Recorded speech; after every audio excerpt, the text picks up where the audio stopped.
Skuad Sriwijaya FC tetap menggelar latihan rutin di Pekanbaru Riau meski babak penyisihan grup A sudah berakhir.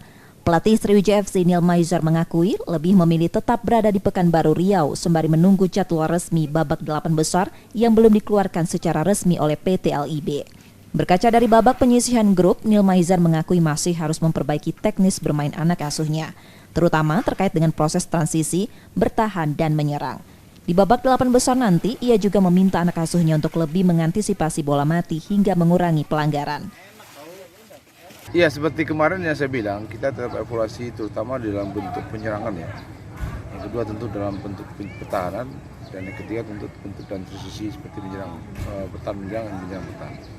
Contoh dalam pertahanan bagaimana kita mengevaluasi bola-bola mati, bola-bola di sekitar luar kotak penalti tidak bisa menghasilkan gol. Dan juga teman-teman jangan bikin pelanggaran tidak perlu dalam kotak penalti atau di daerah penalti. Itu. Contohnya evaluasi gitu. Neil Maizar juga berharap dapat segera mendapat kepastian dari PT LIB terkait jadwal pelaksanaan babak 8 besar nanti.